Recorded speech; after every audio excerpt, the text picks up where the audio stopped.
Okay, welcome to the Main Event Boxing Show, sponsored by Hustle Productions and brought to you by Premier Sports here every Friday night at 10 PM on Sky Channel 433. Okay, welcome to the show. It's Friday the 20th of January 2012. In the studio, joining us tonight, we've got Joe Pennington, local boxing trainer and friend of the show. Thanks for coming in, Joe. No problem, and mate. we're also joined by Boxrec Journalist Martin Dobbing. Thanks for having me, Box. No worries, thanks for coming down all the way from Chester, so you're going to be giving us a bit of an insight into the boxing scene in Big Chester, time. which apparently, Bob, is booming. Yeah, Bobby Rimmer's on the show as well, by the way. We've also got Bobby Rimmer. Just in case You can't see him. Okay, on the phone, we're joined by world title challenger Martin Murray, top Britain middleweight. He's going to be joining us a little later on. We did have Andre Ward as well, who unfortunately has had to pull out last minute, but we're going to get you that for next week, so make sure you stick around for that. But we've got a top show tonight. We start the show today with your studio guests, as we normally do, Bob. Going to kick it off with Joe today. Right, Joe, you all right, mate? Yeah, thanks for coming down. You've been on the show before, so you know how it works and stuff like that. But what we're going to do now, we're going to ask you how last year went and stuff like that, and a little bit about the gym. So it's up to you what you want to kick off with first, really. Last year, the best part of the year was the rematch with Watson O'Donnell in February. Right, yeah. Trained really hard for it, proper training. Craig Watson, you're on about, 100% training. Yeah. I took him apart 12 rounds, no problem. Yeah. Trouble is, after that fight, he got up for the fight against Purdy at least 7 weeks after. Yeah. Instead of having a rest for 3 months, like the other lads did, like Prolo won the Brits out of the year, 7 to 8 weeks rest. Yeah. He went straight in there. Trained half after. He was already trained hard for the other fight, so I think he was a bit burnt out. Yeah. Took it a bit too easy. Didn't think he was good enough, Purdy, and just got knocked out in the fifth round. Right hand. Bit of a First shock, time he'd been really, down. That's the problem with these kids, isn't it, Joe? You know, sometimes they think they're indestructible, don't they? Yeah, that's what And it was they just won't listen to you, will No, they? they don't listen. They just Especially bowl. when they've been a British champion. Yeah, they and just Commonwealth champion. Yeah, they just bowl along, don't they? I And think they've made it to that level when you've done it. you know, you say to them, look, you try to stop them, just hang on a little minute, have a rest, and they just go on, don't they, Joe? There's not much you can do, though, is there? Because there's only so much. I mean, you can't live with the lads, can you? Mate, if you want to have an argument in the gym with them every day, or you either got to keep rowing with them, or just say right, okay, and leave them to it, haven't you, Joe? Yeah. But when you leave them to it, then you made a mistake, because then they do train a bit lighter, not as good. And when you go to fight, the mistakes are made, like it did in both fights. He boxed Purdy again 8 weeks after that and got beat again in Oldham in his own town. But I think he took a gamble on that fight. I think he thought he could just go in and knock him out, because the way he come out for that fight, you just look at the first round how he come out. He tried to knock him out. I think he gambled on knocking him out in the first 4 rounds and sort of like looking good. But it didn't happen. He tired out in the 4 rounds, which says again that he didn't train hard enough for the fight. Because looking at the Colin Lyons fight, you know, obviously Purdy got beat by Lyons out there, you know, in the fight after.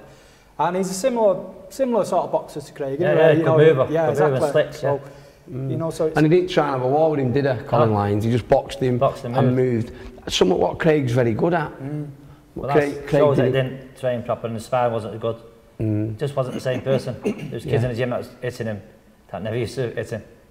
Like your Austin Arnold Biz and your Callum Cooks, who both was catching him in sparring. Should have realised it and just said, don't fight, but the fight was already made and big money, and there's a lot in it, There's a lot in it, and that's what it's all about. You know, you're taking food out of the kid's mouth by pulling him out. He fights for money. You know what I mean? He just fights for money. He could fight every week if he could. But it's the training's got to be important, and I've told him when he's come back now, he's come back in the last 2 weeks. I've told him the training's more important now. Training properly, if he starts moaning again, I'll just say him pulling the fight off. See what happens is they listen to you all the way till they make it, and then they stop listening to you. Yeah, because they think they know all them. It's mad, you know. You see the way they talk to the kids in the gym. You know, they see that they've gone an higher level. Come British champion or Commonwealth champ like he's done. And start talking to the kids as a bit more, you know what I mean? You can see it in him, he's a bit more, you know, knows what's going on. But then he thinks he knows it all, and doesn't listen to your trainers as much. A lot of people is moaning at him and just sort of shaking it and shut up. Like Barry Migby's in the gym, top trainer, top fitness fanatic. He's seen him on the bags and he's started to pick it up, and Craig saying, oh, shut up. That's not real good, that doing it. Everyone's how help you. You know what I mean? So it's Craig's coming back. He's been in the gym 2 weeks. He's overweight, like say he's going to be been out 6 months. But they promised him a fight on the 31st of March. 31st of March, right. That's in it's in Bolton. No, St Helens, that is. Right. Have you got an opponent? Fighting. No, he won't get an opponent until say 3 weeks before the fight. Right, He's not going to get anyone too tough. No, it's just going to be a little warm up, a little move about. Getting back into it. It's been in the gym 2 weeks. His first set of pads last night, which is, I don't normally do pads for at least 6 weeks, Yeah. 4 to 6 weeks in the yeah. gym, endurance work, Yeah. fitness work, running, and then circuits. And then we started doing the pads after about 4 to 5 weeks. Yeah. But I just got on the pads last night, 4 rounds after an hour circuit. Right. And it was really sharp. Right. Do you think, does he feel better now that he's had that 6 months? He's had the rest off and he's gone back to work where he used to work. When he was a steel worker, he'd come to the gym at night and train only. So I didn't do a lot of weight training with him. He was strong, he was working with steel all the time and picking it up. And he was strong, and he even said that on the interviews. He felt strong. So now he's got to the gym at night, he's enjoying it. You know what I mean? Yeah. Great. He's enjoying it, and he's getting the buzz and he wants to spar straight away, but I said, you're a bit too heavy for sparring yet, so leave that till next week or the week after. Because that's one of his main training methods, is sparring with the lads. Right. We go in the ring for 12 rounds and spar with different lads, 3 rounds with each one. Yeah. And you see, it's so loose, if you don't get hurt a lot. And he gets out of the ring and he's fresh as, fresh as days, and that's what it's all about. Well, this didn't happen the last couple of fights, and that's why I know the mistakes were made, so got to play right now. Some kids, it don't suit them seeing being sat at home all day, does it? No. They'd rather be at work. Little Kieran, who's me, Kieran Farrell, when he's not at work, he's no good. Sat about doing that. Sat about doing that, training, doing more training, getting fed up more training, getting fed up more training. Stale, I think it's stale. So now he's, when they're working in the day, some kids suit working and training at night. They've always done it, haven't they? That's it, yeah. Do you know what I mean? Of course. What about the rest of the gym then, Joe? Who can we look out for this year in your gym? Look out for Craig Bunn. He's come Bunn. back now, he's got his licence back. He's only got his licence back this week, to tell you the truth, because he had a board meeting last week to go over his case and that. And he's got his licence back today, so he's going for his scan on Sunday. And next Monday we've got Mike Askins coming down, sparring. Wednesday's sparring with Mike Askins, and Friday Mike Askins like a cruiserweight. Craig's going to be boxing at super middleweight, light heavyweight, 12/7. He's gone big, and he's gone big, Joe. When I seen him, he called me here one day with one of the lads, and he was big, you know, when he first come home, like, and I thought, damn, he didn't look like the same kid, did he? No. His shoulders and his arms, he's put real size on, hasn't he? He's shrunk down a bit, because he's six pack coming through. He's got about 5 pound left on him now, so he's about 13 now at the moment. But Mike Askins is about 13 now still anyway, so spars with him good sparring, that wasn't it? Sparred him last time for his last fight. Yeah, good. He come down on Monday, Wednesday, and we were at the acting gym on the Friday. He done 6 rounds every time, you know what I mean? Yeah. Top class. Yeah. We've got Mark Efren coming down tomorrow at 3 o'clock. Right. He's a big lad now, he's 80 kilo now, so good match that. So, is he coming down for sparring? Coming down to our gym, sparring with Arnie tomorrow. Right. He's moved to Arnie's now, I don't know what. Mark's gone to Arnie's, we were on it. With his brother on here. Yeah. Where was he at, Mark? He was at Joe Gallagher's. Ah, right, okay. He's promoter, the manager. Gary Hyde, he sent him over to Gallagher's. Oh, to Arnie's? To Arnie's. No, he sent him to Gallagher's. Oh, right. He was with me, Mark, at first. Oh, right, okay. With me, done the ABAs with me. Got to the semi-finals. Got beat up that Glenfoot. Yeah. Then he turned pro straight away, and Gary Hyde signed him up straight away. Then he trained me up to the fight. 2 weeks before the fight, he just phoned me up and said he's going to Joe Gallagher's. Right. Because he was in charge of his contract, and on the contract, he had to go to what training he told him to. He didn't read that. Right. I remember he had problems fighting in the UK as well, didn't he? At first, what I'd done, he went to Southern Ireland for his brain scan, the medicals. Kept doing it one day over there. Right. Over there, it takes like months. Right, So we were there to get it all done. I was preparing for the fight. Gary had phoned me up, said I was training going, says perfect. Got up for the fight against a kid who I already knew. My lad already beaten one of my lads. So I agreed to the fight. Then a couple of weeks later, he phoned me up and just says, I sent him to Joe Gallagher's. Got contact with Freddie Roach, something like that, says. Right. So I just said, fair enough. Yeah. What can you do? What can you do? And that's it. I've had him since he was a youngster. Yeah. He went to another gym after a few years with me.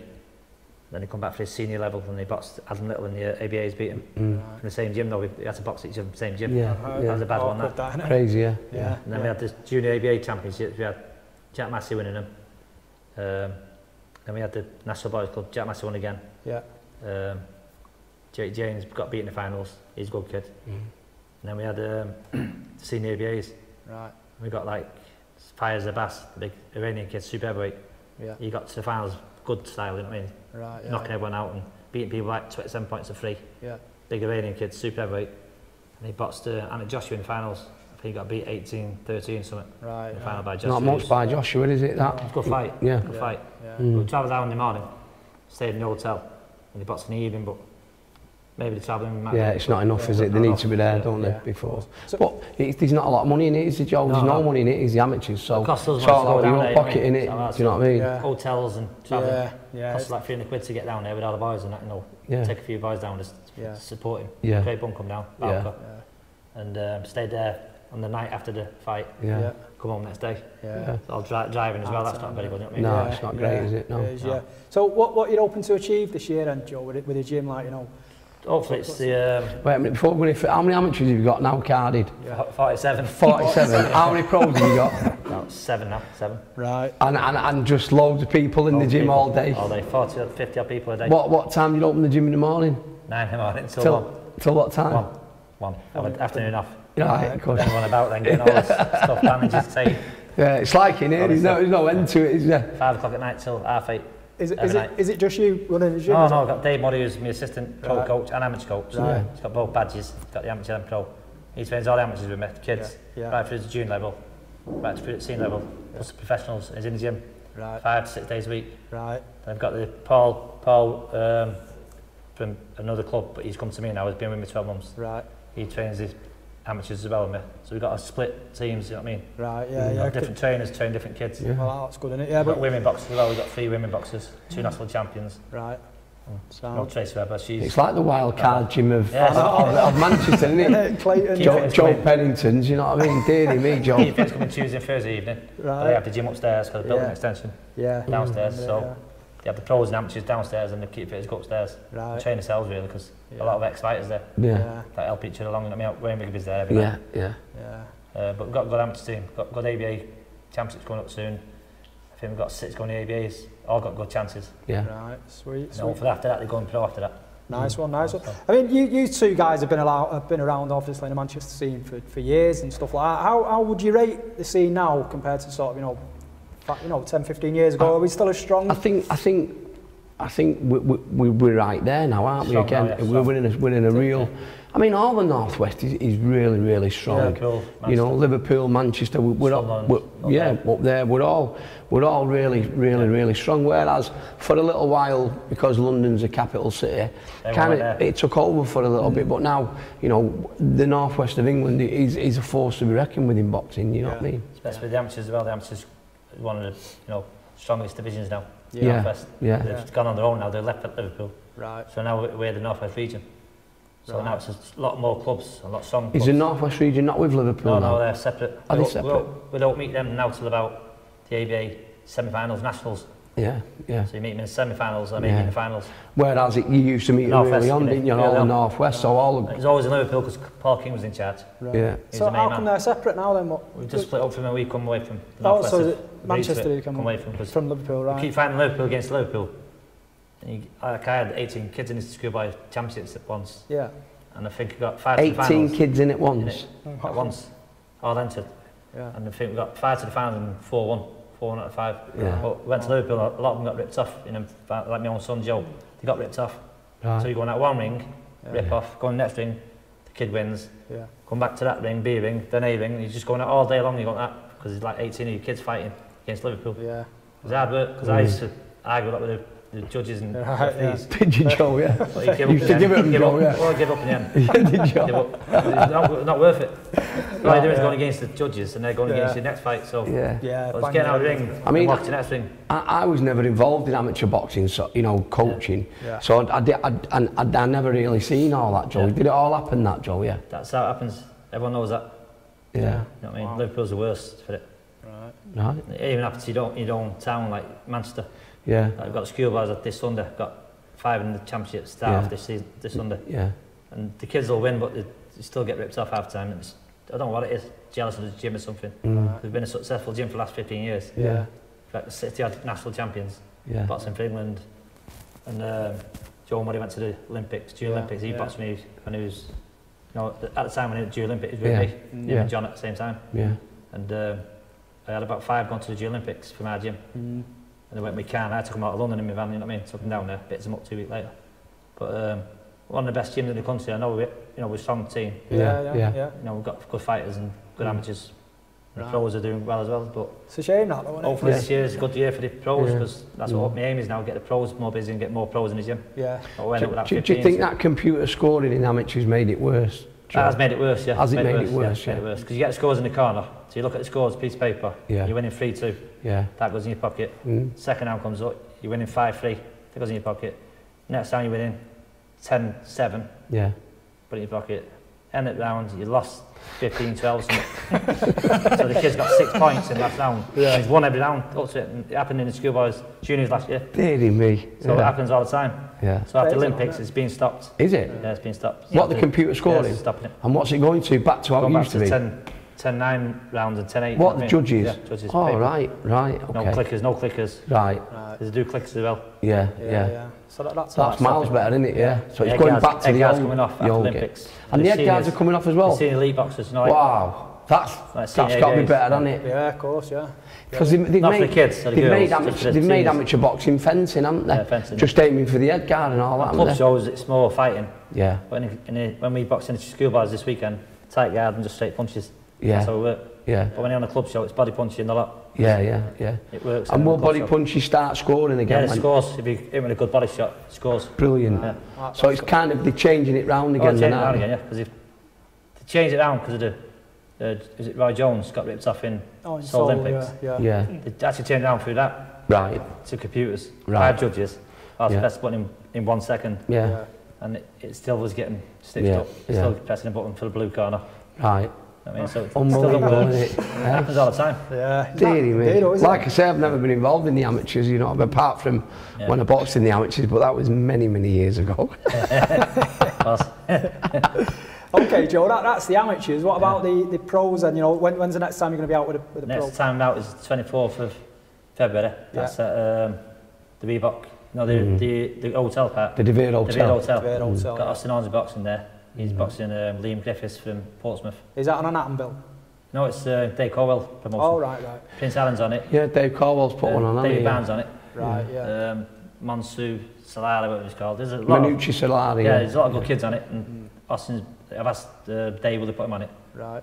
He's done a little ticket deal for him so he can get on it because Austin's a good ticket seller. Yeah. Plus he had 5 fights and won them all. Right. Welterweight. And I've got Liam Griffiths. He'll be ready to move up a little bit now, Austin. Yeah, still do 6 rounds soon. Yeah. He's a fit lad and trains hard. Yeah, he's always fit and trains hard. Very, regimental boxing. Yeah. You know, everything he does, it's pure regimental. He's always been like that when he was training up there at Scots. He come down from 12 stone 7 when he first got in the gym. Pretty muscular. Yeah. He just shrunk down to 10 stone 7. Well, they was doing all the weights and all that, wasn't he? Yeah. Right. Then you got, after that, you got Callum Diaf on his comeback. Oh, is he back as well? Craig Bunn boxed on the 2nd of March. That's at Berry.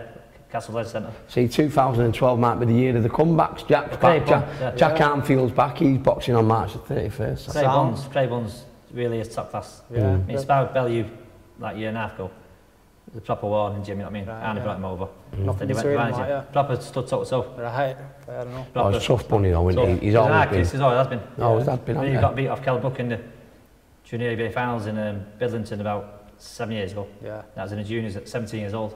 Yeah. Kell beat him by about 5 points to 3 or something. Yeah. That was a boring fight because Kell's elusive and Craig wasn't on form at the time. I mean, right. You'll have to when the lads are in, you know, give us the details and obviously we'll look. Callum Diaf, he's like top class 71 amateur fights. How long's he been out, Joe? Callum? Been out 3 years. He turned pro at 18 because when he was winning all the titles, everyone was around him. Before he knew it, he took off me. I've had him since 6 years old, and he went pro with Arnie. He had 2 pro fights with Arnie. Beat Della Spencer. And somebody else don't need a kid, Davis something from Wales, little. Di Davis, I think it was called, from Wales. Beat them both, broke his hand in the second fight, and then he went missing. And they said they fixed his hand for him, you know, the promoters. Yeah. And they didn't do it, so he just left it. Come back to me. Said could he come back because he left me in a certain way, you know what I mean? So I said, yeah, come back, no problem. I've had him come and go, don't have me. So he come back. That's part and parcel of the game, Had a fight, amateur fight, lost it. But just want interest in the amateurs. Right. So I went in the ABAs this year, 2011, last year, and he failed the weigh-in, you know, didn't turn up at the weigh-in. Right. So is that like a discipline on the boxers' part? Yeah. So just had a word with him again, and he said, what do you do to turn pro? Not interested in the amateurs. Right. So with his record, he's got a good record. Took him to the Attons, and the Attons are happy with him. Right, cool. He's turned pro with them. Nice. And took him out to Paul Butler last week, sparred him, Arnie's gym. It's good. It's great because you see talented kids and they go away. And it's great when you get them back because you see that talent there again. But everyone's told him is you know, to be top amateur like he was. He beat Joe Money in the ABAs at 17. Beat John Donnelly in the ABAs. He was 23 at the time. Right, he was only 17. Yeah. Beat all the top kids. I think he got beat off Liam Walsh. Right. You know, the 3 Walsh brothers. Got beat with him in the semi-finals by 4 points to 3. 1 point. Is that the whole fight, 4 points to 3? Yeah. So they're saying there was only 7 punches landed. That's how bad it was. How many rounds was that? Three rounds and 7 punches landed. One of the black eye, one of the broken nose. I think at the time it was 4-2s. So it moved to 3-3s last year. Unbelievable. Madness, innit? But he beat Craig Evans twice in the national finals, junior debut finals, and beat him in the Four Nations. Craig Evans is a top pro now. Yeah. He trains with Lee. Trains here at the night. He's heavier now, he's up. Being super heavy. Yeah, he's about 9'4" now. Yeah. He's beat top kids, you know, Cali Yaffe, who was on the Olympic team. He got beat by Andrew Selby from Wales. Right. So he's moved to the Olympics and he's come out. So I think Cameron Yaffe will go pro next. Yeah. Well, it's looking good then, isn't it? Yeah, of course it is. Looking good in Northside in Clayton, isn't it, Joe? Yeah. So hopefully with some more titles this year. It's the only thing that looks good in Clayton, isn't it, I think? Hey, mate, that was you said that. That was you. All being developed and now Clayton, mate. Now on with Clayton. 16 football pitches being built, mate. I know, that's good now. 5,000 seat arena. Yeah. When's that get done, Joe? Now, start it. Have they started it? Start it now. Right. I've got a meeting this week with Sitter this Friday in our gym. Helping us do the gym up a bit because the toilets and the showers are just totally disgraceful. Right. Yeah. Done the other showers, the new showers. They're nice, beautiful, but the other ones are totally stinking. It's that lot in it though, it's murder, isn't it, with them? In every day, aren't they? Yeah. Loads of them. Yeah. So I've got 2 shower rooms now, so, starting in a few weeks. Right. 2 showers, so the women can have one and the boys can have the other, you know what I mean? Cool, excellent. We've got 2 gyms upstairs, downstairs, so we've got good setup. Yeah, brilliant. Fantastic. Hard work, but pays off. Yeah, of course, nice one. Well, you're going to stick around anyway, Joanne, for the rest of the show. Anyway, we're going to talk some boxing news and stuff later on. What we'll do now, we'll talk to Martin, obviously, who's joined us in the studio as well. Martin, thanks for joining us today, mate. Thanks for having me, Box. You've come all the way from Chester, haven't you? So what we want to do, though, for the viewers, we've got to give them a little bit of a background on yourself. So you're a Boxrec journalist. Do you want to just explain a little bit about what it is you do for Boxrec? Well, I've been working for Boxrec for about 4 years now, journalist on there, and I've enjoyed every single second. It gives you an opportunity to meet people from all walks of life. You get the journeyman, you get the world champion who's had all the great nights, you've had the young prospect who's got all those dreams in front of him, and it just gives you an insight into a sport. Like when I was watching boxing in the 1990s, they were like the supermen. You never really thought you'd get the chance to meet any of these people. But now I work in the industry. Now you're sat in here with me and Joe. No, I'm sat on here, aren't I? Top trainers, man. Can't get any bigger than that. Yeah. But no, it really does give an opportunity to meet all these guys and actually sharing the experience. And in an area like Chester, which was never actually a big boxing area, help get their stories across when maybe there might not be anybody else to do it. Yeah. So how did you get involved in boxing? How did you what got you into boxing? Okay, I'll be honest. I once wrote some sort of little piece on one of the forums, and one of the site owners said, "Why you write well? So why don't you come and write for us?" And I thought, nah, maybe. Then he says, "You get free passes for shows." This was back in 2001. This was. Right. So I thought, great, it's a great ruse to get into all the boxing for free. And then I wrote it for a couple of years there. Went to some big fights like Hay versus Thompson. And then I actually decided to stop for a few years. Our personal circumstances changed. And during the time out, I thought to myself, it's not actually going to the fights that's actually I'm missing. It's actually the writing and actually being involved actually in the industry. Right. So 4 years ago, I came back into it and I thought to myself, I'm really going to make an effort to actually be the best I can at this. Right. And I take me out to these writers though, because mate, just let me tell you, you remind me, you saying you got free passes and all that. I was pointing at him. You don't know. I was like, one off to him. Listen, that's him there. He's the king of free passes. This fella here. He don't pay for anything. That's I boxed long before I'd done this show. You know what I'm saying, Joe? You're embarrassing him now. That's on our side. Yeah. That's on our side as a young kid. That's it. Proper gym, yeah. But no, I was just going to say that I take me out to these writers though, because it is hard work, isn't it, Bob? Well, it's like travel up and down the country. It's something about boxing, isn't it? Yeah. All those lot don't get a lot of dough, do we, Joe? No. Where's all the money, Joe? Where is it all? Who's got it all? The writers don't get it. You see my bank balance. The TV presenters don't get it. The trainers don't get it. Where is it all, Joe? Someone's got it, haven't they? Trainers are the worst, aren't they? Yeah. But no, like I say, take me out of. Jammeh.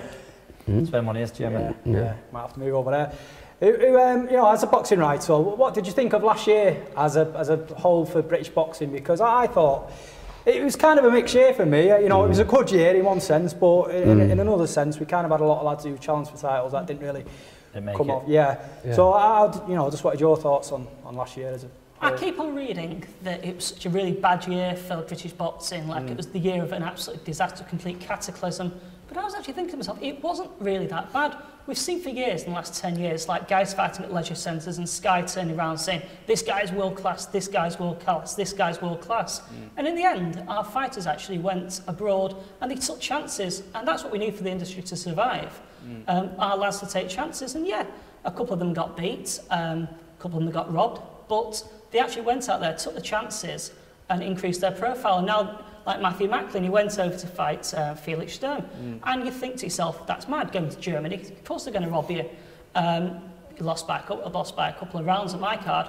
But it's gained his profile. Look at him now, Patrick Day's fighting Martinez. So if we actually have fighters actually going out making, taking risks, then at least it raises the profile, doesn't it? That's what you're saying. Exactly, It's at level. Yeah, at least people start recognise the world champions.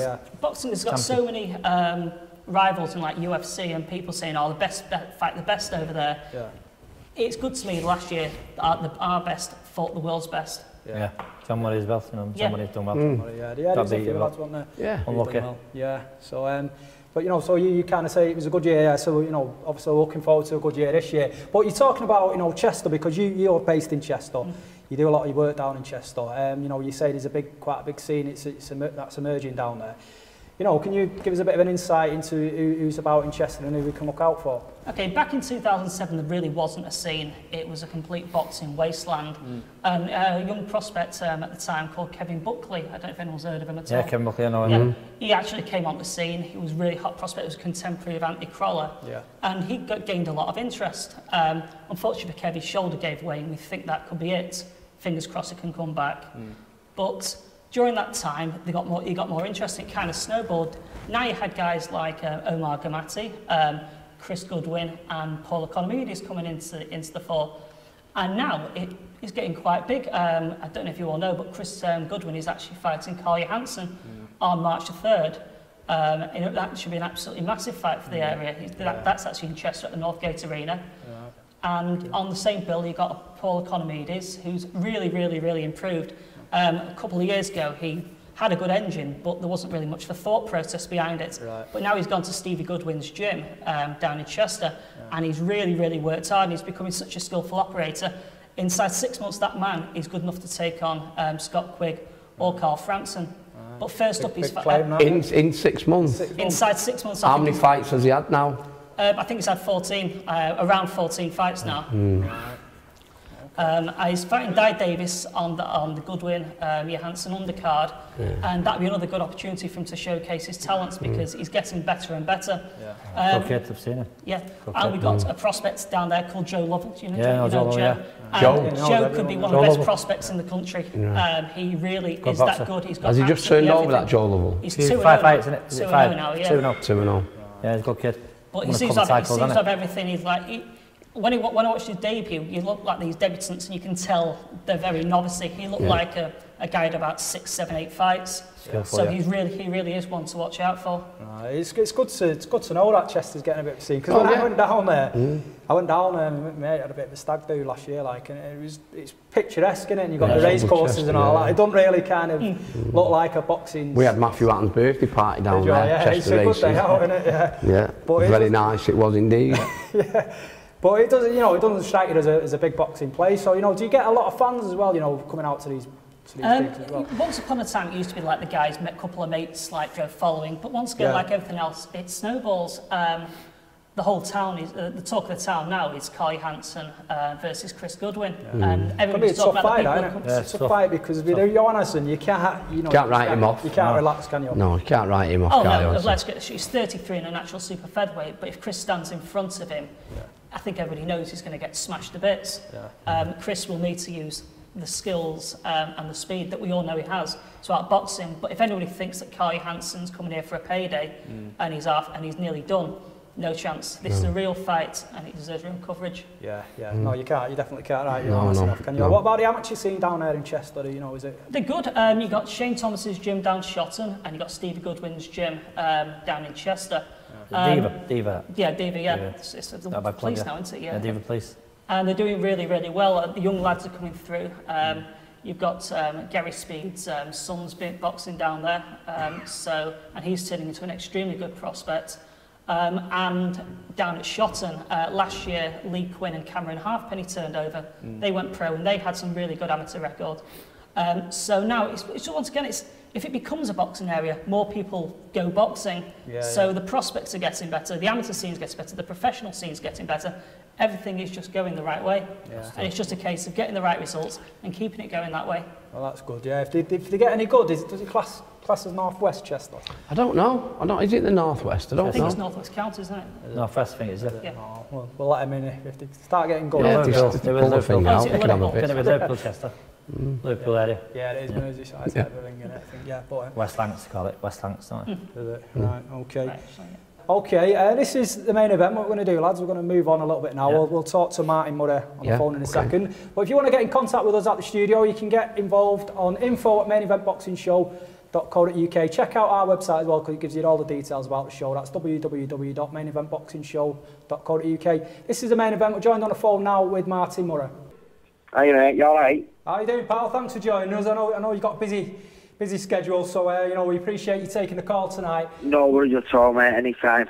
Yeah, brilliant. We'll jump into the first question then. Obviously, you challenged Felix Sturm last month, early December, for the WBA middleweight title. It was over there in Germany. You come out with a draw. Yeah. A lot of people, myself included, thought you just edged the fight. What's your thoughts on the fight, Martin? It was a close fight.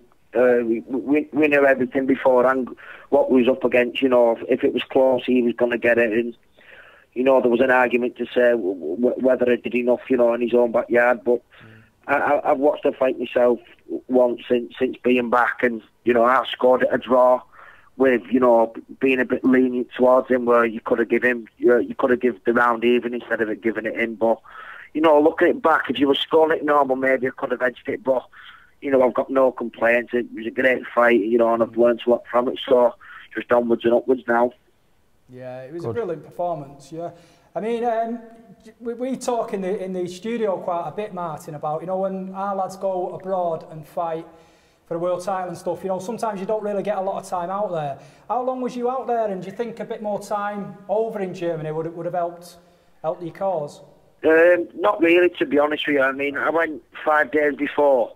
Which I thought was perfect, because the time difference. It's only Germany, it's only an hour. You don't have to acclimatise, and it was just it was the longer I spend away from my family, the worse it is for me. So 5 days was plenty, more than enough time for me. But if ever I was going to America or anywhere like that, where the time difference is it's by a good few hours, I definitely want to stay there a bit longer. Yeah, of course, yeah. What's it like, Martin? When you go over to Germany and these type of places, especially in a world title fight. Yeah. What's that week like?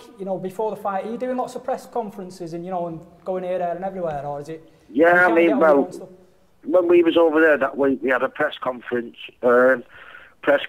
public workout, and then that was it. So it wasn't really minded that much, to be honest with you. We like I said, we just had them, and then we had to do our own session. So it wasn't that bad. I mean, the German people, they treated us really, really well, and we got proper looks after. So it was a great experience. Great, brilliant. Looking back on the fight, Martin, what would you have done differently now? I mean, it's easy to say, after the fighting. When you've watched it, too, you to say, what you could have done. But on the night, if I could have done anything different in that fight, I wouldn't. It was my first time on that level, and only my second time going 12 rounds. So, I didn't want to, put too much energy, and fall at it and fade at the last bit and get stopped. So, first and foremost for me was going up there, showing people I belonged at that level and not falling flat on my face. So, maybe, next time, hopefully, if I do get the fight, I'm confident I'll beat him. And, just once I put a bit more into it, you know, because I thought I did enough, but, you know, maybe it's just staying the attacks a bit more, and, you know, I think I've definitely got the beating of him next time, so hopefully I can get that rematch. Yeah. To be honest, Martin, do you hold much hope of getting that rematch with him, or? I don't know, but to be honest with you, I mean, you know, I'm with a, you know, I've got a great trainer, great manager, you know, promoted by a great promotional company, and there's Richard Pox, and he's doing a great job matchmaking there, so he's working on some good things there to, you know, push him for the rematch, and hopefully, you know, that's what will happen, but we're not holding our breath because he's already put a date out for his next fight, and nothing's been mentioned to us, so we've just got to wait and see. They just asked in the studio then about, you know, what fight I'd like to see, and I said to them, I said, obviously you and Macklin, because, you know, it'd be great if Macklin goes and beats Martinez and then he defends in England against you. What night that'd be, Martin, do you know what I mean? Oh man, I'm telling you now, I'd love to shut him up, you know, he's always going on about himself, you know, he just, I don't know who he thinks he is, but yeah, you know, I've accepted fighting before, and, you know, if he did win the title, it's a big ass, you know, but it's a boxing match and anything can happen, but, you know, if he did win the title and, you know, was big enough to come over and defend it against me, then I'd jump at the chance, you know. I think it'd be a massive fight, and, you know, not only me and him, me and Barker, I think that's a great fight as well, that, you know, needs to get made this year, because I'm game, and same with Macklin, I'm game with him, so just, you know, you never know what's around the corner, so I've just got to wait and see. Yeah, you know what, Martin, you know, that fight with Sturm, it's opened so many doors for you, hasn't it? You know, it's made people realise that, Martin Murray is ready at that level, and Martin Murray is ready for the big fight. So, you know, Martin, you've worked so hard and you've trained so hard, and you and Oliver and your team together to get the big fights. You absolutely deserve them, don't you, mate? Oh, nice one, Bob. Yeah, I mean, you know, I've been working for 4 years now. You know, I've been completely dedicated to boxing, and, you know, we were just waiting for an opportunity like that for sure that we belonged at that level, and, you know, we got our chance, and now we're there. And, you know, going back to Sturm and Macklin, I said that if the same Sturm turned up with Macklin 4, I'd stop him. But if a better Sturm turned up, you know, it'd be hard 12 rounds. And, you know, I think it was clear for anyone to see that, you know, I fought a better Sturm. And, you know, people going on about, you know, the decision and comparing my fight with Macklin's, but even though we fought the same person, in my opinion, you know, we fought a completely different fight because he fought different. And he threw him with body punches, didn't he? Yeah, he did, and I mean, he did, and, but because, Joe, if you watch the difference in the fight was, I don't know what was wrong with Sturm that day when he fought him, but he just went to the centre of the ring and covered up. Yeah, just do you know what I mean? But where he wasn't doing that with me, he was boxing more. And, you know, fair play to Oliver. You know, he said that's what he was going to do. And, technician, isn't it? Yeah, he got his tactics bang on, like he always has done. Yeah. And you know, we knew what to expect, and we got a better Sturm, but you know, like I said, we belong at that level. We showed that, and we're just hoping we can get some big fights off the back of it. Oh, you will do now, I think. I'll tell you what, Martin, it's changed Oliver as well. I can't wait to see him. I believe he's just done his first interview, hasn't he, with Jamie Moore? Yeah, mate, yeah. You know what's going to happen now, don't you? You can see that Oliver now just running about now, grabbing the limelight, can't you? Yeah, he was.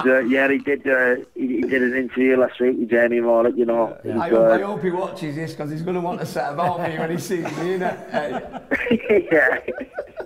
No, but you know, Oliver's a great guy, and you know, in my opinion, he doesn't get the credit he deserves, and you know, I think that now, you know, he's shown what, you know, how much of a good tactician he is, and you know, hopefully he can get a bit of credit off the back of it. What he did, Oliver, when I started out on my own, when I'd left Billy in the Phoenix camp and I started out on my own, Oliver, you know, the first, you know, maybe 10, 12 fights I did on my own, he always did the corner with me, you know what I mean? And, you know, I can never thank him enough for that, because, you know... No, he's a great bloke, you know, and he eats, sleeps and breathes boxing, full stop, and, You know, I'm just hoping that. He deserves it as well, doesn't he, Martin? He deserves some, you know, because... Yeah, of course he does. That's something. He's been in a long game, and you know, I was just gutted. You know, we never got the decision, but you know, it's only just started for us, Bob, and I'm sure that we'll get there. Yeah, of course you will, mate. Of course you will. Just going back to the fight, Martin, what was you like immediately? You know, before the fight, it was, you know, because it was the biggest fight of your life. Was you nervous, or you know, was you taking? Yeah, I was. You know, that week. You know, that week obviously I was nervous, and even the day of the fight, I'd weighed in, everything was sound. The day of the fight, I started getting nervous because I was just, you know, sat in my room all day, and you know, I didn't want to start shadow boxing or doing whatever and burning nervous energy, you know, just burning energy away. So it was, I was nervous, but as soon as I got in the changing rooms, you know, started loosening up shadow boxing and things like that, and all the nerves went away, and I was just looking forward to getting in then and fighting. What's the best thing to do in a situation like that? Or can you not really, you know? I mean, all fighters are different, aren't they? Yeah. Some kids like to have loads of people around them. I mean, you know, we Rick, you know, on the day of the fight, he used to spend time with people and have a lot of people with him. So, you know, Brian Rose likes to be on his own. Right. You know what I mean? Yeah, I'm the same. Yeah, you know, Brian. I like that bit of time on my own, just thinking, you know, planning the fight in your head, you know, going through all different scenarios, and you know, I like having a bit of time to myself. But the more, you know, it's like starting again in the big fights. It's like having your first pro fight again. You're having a big, you know, world title fight. The more you have, Martin, the more at ease you'll be with it, won't you? Do you know what I mean? Yeah, I know. I mean, it was my first time on that, you know, on a stage like that. And I was in Germany, you know, I was in his own backyard, and you know, the crowd was massive, and it was all for him. But I felt completely at home there. It didn't faze me whatsoever, and you know, I'm just hoping now, like I've said, that I can get some big fights, because I know that I belong at that level, and you know, like I said, I want to go one step further now and win that world title, which I'm sure that we can. Yeah, of course you can. Yeah. Are you back in the gym yet, Martin? Yeah, I've been in 2 weeks now, mate. Just ticking over. No date as yet, but I'm looking around April time. So we're just in gym now till whenever I get a date. Right. So you want to get out as soon as possible, really? Yeah. You don't want to hang about. As soon as, yeah. I mean, you know, there's some big fights getting spoke about. You know, been offered Andy Lee in America on the card of Macklin and Martinez, and you know, we my manager spoke to Louis DiBella, and we wanted a clause in it that. I mean, he come back with an offer and it wasn't good enough. And then the manager said, well, we'll take it if there's a clause in it that we can fight the winner of Macklin and Martinez. And he couldn't give us his word. So, you know, that fight never materialised. But, you know, there are some big fights being spoke about, and I don't think it'll be too long till I'm back in England fighting for the world title. Yeah. Who ideally would you like to meet, Martin, out of a lot of them? Stern again. Right. You know, I think he's coming to the end of his career. He's not what he once was, and you know, I think it's all about timing, and I'm really confident I'll beat him next time. So I want to get to him before anyone else does. Yes, it'd be nice if we could get him over here for a change, wouldn't it? Right, you know, it's not going to happen. I know. Yeah, I mean, that'd be brilliant, that. But you know, people ask me about that. You know, saying he doesn't come out to Germany. And to be honest with you, I don't blame him. No. You know, he's like a superstar over there. He generates millions, you know, on TV and his shows. He promotes his own shows, so to get him over there, you'll have to pay him a lot of money, and you know, can't afford it, really. You know, promoters haven't got that type of money for paying what he wants for coming over. Yeah. It's a shame, really. You know what I mean? But hopefully, like we said, we might get a Macklin Murray. Yeah, Macklin Murray at the MEN. Eh? What about that? Yeah, let's get it on. Yeah. That's a fight that I want, and I'd love, like I said, I'd love to shut him up, because he just goes on with himself. You know, I don't know what his problem is, but he's obviously got a problem with me, so let's sort it out. Right, good. Fair enough. Okay. Brilliant. Excellent, Martin. What we're going to do, we're going to have to call it a day there, mate, just because we're getting towards the end of the show. It's been a pleasure. Yeah, we'd like to, you know, next time you'll have to come in, because you've nearly kind of come in a couple of times and it's not quite worked out. So hopefully next time we'll get you in the studio. Yeah, definitely, mate. Let us know when I'll definitely be down next time. Oliver will drag you in here just so he can get at me, just because of what I've said about him on the telly, won't he? Okay, all right. Cheers, Martin. And no worries. Nice one, lad. Thanks a lot, Martin. Cheers, mate. Cheers, mate.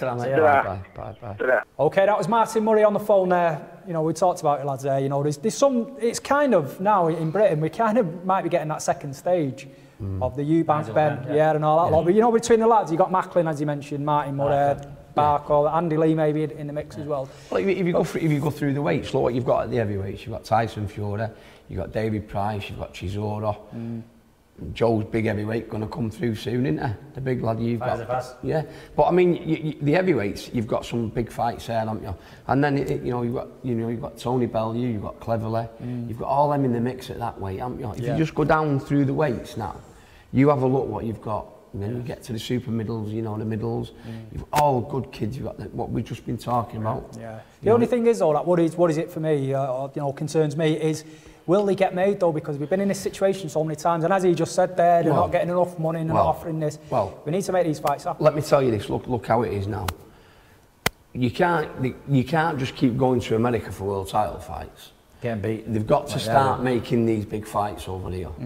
You know, it's like Ricky did with it. Ricky did it, over there. Done it here. Costa Zoo, all the fighters he fought over there. Vince Phillips, all them people was coming over, and Frank Warren proved that he could do it over here by having the Costa Zoo fight on at 2 o'clock in the morning at the MEN, and it all worked. And it all worked perfect. Manchester.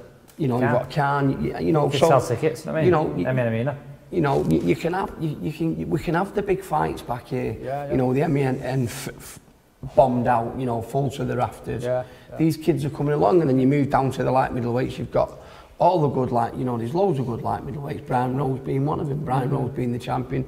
Sam Webb, Matty Hall, Prince Adams can come back in the mix. You know what I mean? Definitely. You've got the kid from Liverpool, Joe Selkirk. You know, there's a lot of good kids coming through at that. You know, and you've got a big fight now with Matthew Watt and Kell Brook. Has to be a top fight. That's going to be a massive, you know, that's going to be a massive night. You know it'd be a good fight. Yeah, but you know, just going back to the middleweights and stuff like that, you know, we need to see these fights happen. It'd be good. It would be nice. Ideal scenario is if, you know, Macklin goes over there, beats Martinez, and they do some, you know, create some sort of super fight over there.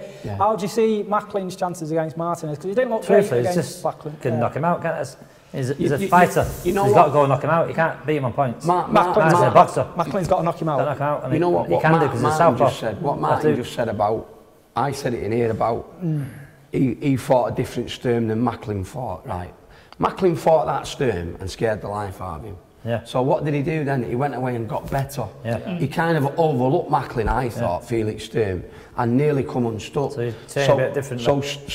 Steps up. So Martin Murray fought a more focused Felix Sturm. That's what Martin was on about. Now, Martin has just nearly got done off Darren Barker. He didn't box great against Barker. No, I didn't. Now, it can go either one or two ways. Martinez might be finished. You know what I mean? But Martinez might have gone back to the drawing board and thought, I've overlooked him. And Matthew Macklin might get the same as what Martin Murray got, a better Martinez. That's what you've got to look. That's how it's going to work. You know, you give one of these world champions a fright of his life, and he'll go back to the gym early like Sturm did, got a fight quick again, and come back better. Martinez is kind of doing the same thing. You know, but on the other hand, Macklin's living out there. He's training in New York. He's living there. It's like as if... Changed. He's gone with Buddy McGurk, hasn't it? Because it was just playing with the logistics. He didn't. So Macklin's used his head. He's staying out there. And he's fighting in his own backyard. So that can be the difference. You know, Macklin's aggressive. And he can punch. Macklin's the home fighter, don't forget. Because he's fighting in New York on St. Patrick's night. But Macklin's the home fighter because he's living in New York. So that's going to make a massive difference.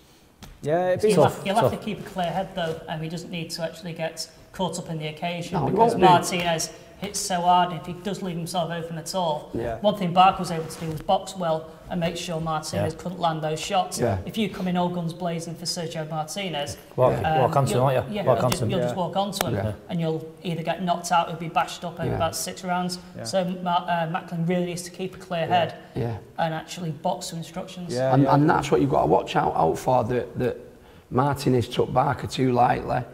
Didn't get as focused as he should be, and now Martinez just thought, right, hang on a minute, right, and he's gone away and got himself fully focused and he's ready for this fight, you know what I mean? But I think it's got the makings of a great fight either way. Yeah, I think, what I mean? Yeah, I think it has, yeah. What do you think of Buddy McGirt as a trainer? Well, he's been with Palomar, hasn't he? Yeah. Been in for a while. I mean, but you remember Macklin's been with McGirt before. Yeah, he has, and Paul Smith was with Buddy McGirt. Yeah. Because when was it in the prize, the contender? Yeah, yeah. And he trained with him as well, because when Gomez fought Khan in Birmingham, Paul Smith was on the bill, and he was trained by Buddy McGirt on the same bill. So you know, they're no strangers, are they? Yeah, he's used to it. You know Macklin, wherever he trains, I think he trains the same. He trains the same wherever he goes. Good grafter. I've seen him in the gym. I've been to the Phoenix camp when he's trained. I worked with Matt for like, say, 3 years at the Phoenix camp. So, you know, with Billy and that, obviously Billy was his coach, and I worked with Matt, and Matt's the same. He's a fit lad, isn't he? He's got a good engine mind to it. And listen, make no bones about it, Macklin knows this is his chance. Yeah. This is his chance. You know, the door to greatness is open. They've got. We can only open them doors from. They've got to walk through them, haven't they? Yeah. I think it's the right time for Macklin. I think if he's ever going to win a world title, I think this is the one. Especially with the last one, you know, just like exactly. He could actually win it. That's what I keep thinking. He's a strong lad. Yeah. Determined, aggressive strong boxer. as a bull. Martin's a southpaw, slick boxer. I think if he keeps on him, he can do it. Got the makings of a great fight on it. And then the one after that is the one I want to see: Martin Murray and Macklin. Back here in the MMA. If we can get it back here, you know, that'll be great. Yeah, of course. Okay, all right, moving on, lads. We're going to talk a little bit of boxing news. As we know, this week, Muhammad Ali turned 70 this week. You know, obviously he's not the same as he was. You know, he's got all his problems and stuff now, but there's been a lot on TV this week and stuff like that. Some of his great moments, you know, obviously he's you know, he is boxing really, Muhammad Ali. I just want to talk about some of the great moments that you have. You've had, you know, you've got yourself on Muhammad Ali. You kind of, you know, we forget how great he was, don't we? Until, you know, it's brought into the limelight again, and you watch him again, and no matter who you are and how long you've been in boxing, you know, he's kind of lit that spark, didn't he? You know, I mean, I remember watching him against Frazier with my dad, and thought, dearie me, you know what I mean? This is that the first time you'd seen him properly? Like yeah. It was unbelievable. I think.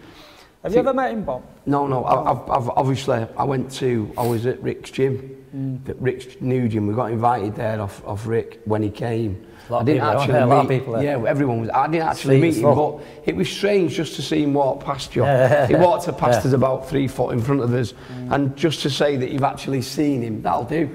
You know, he wouldn't. You know, you wouldn't get nothing out of shaking his hand anymore, because he's not well, is he? But just to actually see him walk past him and see how big he still was, I thought, dear me, you've actually seen him, haven't you, in the flesh? You know what I mean? Have you ever met him, Joe? Never met him, no. I started boxing in 1970, the first fight, 11-year-old, and that's when I first started watching him on telly, 1970s. Watching him, like I say, Joe Frazier is one of my favourite fights. I mean, 15 rounds and whatever, you know what I mean? I know, 15-round fights, Joe Frazier's face was just swollen up. That was like 1973, I think that was. But I used to watch him all the time, you know what I mean? I had to copy it up and try my best, because I mean, that's what most kids do, don't they? It's true, there'll never be an heavyweight as good as him. That's it, you know, there'll never be an heavyweight with the charisma and, you know, the boxing ability, the slickness, you know, and everything. Using his brain, you know, his mind. Yeah, he was a clever fighter as well.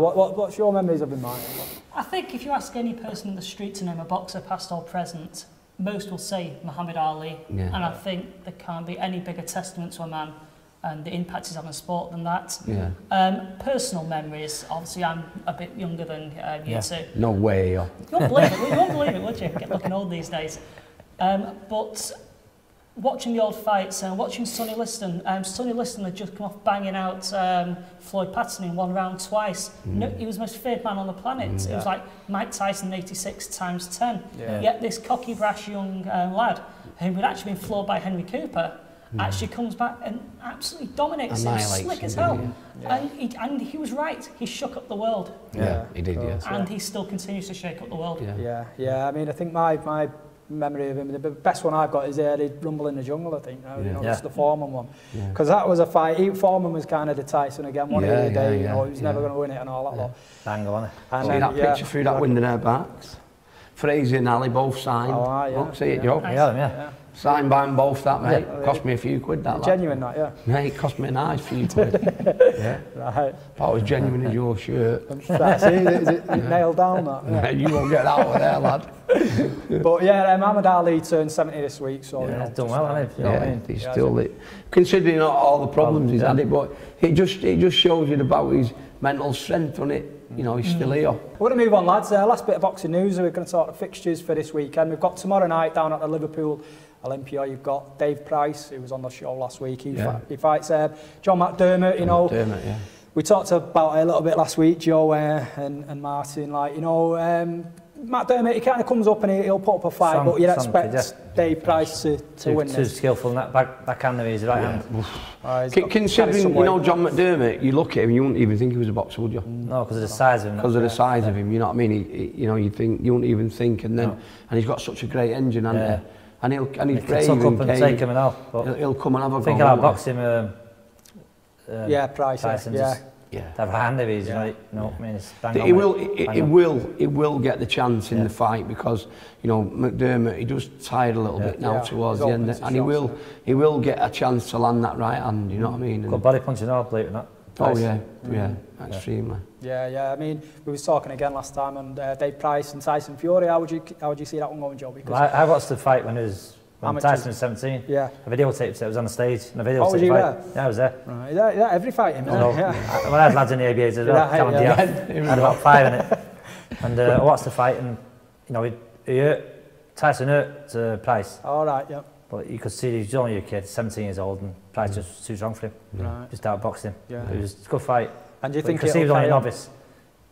Do you think the result will be the same? Truthfully, I think he's too fit and too determined. And the power he's got is, you know, he could hurt Tyson. Yeah. For me, Tyson Fury, I mean, don't get me wrong, you know, I like the guy and stuff like that, but I don't know, he's just a big, strong boxer. Yeah, I think there's something missing though. It's fitness level. Is that what it is? His fitness, you think? Yeah. He'll have a spurt and then he'll just tire, then he'll spurt and tire. And Tyson's had a few different trainers, hasn't he, as well? He's never That's what I'm saying, he's not got anyone. I think he tells everyone what to do, and what happens, he gets told, they tell him what to do, and he just does what he has to do. He doesn't seem to have any stability, does he? You know, like, you know, a proper solid foundation. If he'd done it properly, he'd probably be a lot better boxer. Yeah, because I think he's got all the tools, hasn't he? Yeah. He does seem to regress skill-wise in the last year, though. I think he's very much obsessed with actually giving the public a good show, and unfortunately he's leaving himself open. Obviously, the last fight he got floored, and if you leave yourself open against David Price, so only one thing is going to happen. Same thing will happen. So it's once we say no, it's what kind of Tyson Fury would turn up that night? Is it the Tyson Fury who did actually look a very good stylist at the start of his pro career, or is it the Tyson Fury that's now leaving himself open, wanting a big brawl? So it's kind of, you know, we was talking about it with John Murray, and John Murray kind of said the same thing. You know, sometimes when you get labelled a certain way, you feel like you have to live up to that kind of reputation. Instead of just being a bit of a boxer as well as a fighter. Yeah, and it looks like he's kind of got caught up in that. Go forward and pressure. Yeah. I think that's the way most of Joe Gallagher's boxers fight. They tuck up and go forward. Right, tuck up, go forward and pressure, and then you're hitting them. They keep coming forward and they're fit enough to keep going and going. And in the end, they've got you. And that's what happens. Carl's doing it at the moment. And never used to. He used to box on his back foot, jabbing. Yeah, it's working. Now he's tucking up, he's going forward, body punching. A lot of body punching now and then. He's coming over the top with the rights. Yeah. You know, he has improved, Carl. Yeah, of course. He has matured, he's 25 Massively improved, hasn't he? I know. Carlos since 11 years old, I mean. Yeah. Also on the bill tomorrow night as well, we've got John Waldron. He meets Paddy McDonough for the vacant Irish light heavyweight title. And we've got Paul Edwards and Paul Butler as well. On the Paul Butler's boxing it, Yeah, so it'd be a good night down there. It's always good down at the Liverpool Olympia. You know, good atmosphere and a good crowd. So looking forward to it. Okay, that's it for this week, lads. Joe, I'd like to thank you for coming into the studio again. You know, obviously come down again. Thanks, no worries. If you want to get in contact with us here at the studio, or when we're not at the studio as well, you can email info@maineventboxingshow.co.uk. Check out the website as well, www.maineventboxingshow.co.uk. We're back at the same time next week, Bobby. Go on, give them the details. Bobberinham's Boxing Academy in Duckingfield. What time? 10 o'clock. Channel? 433. He does know it. Okay, brilliant. Likes it back. Brilliant, right, until then, we'll see you next week.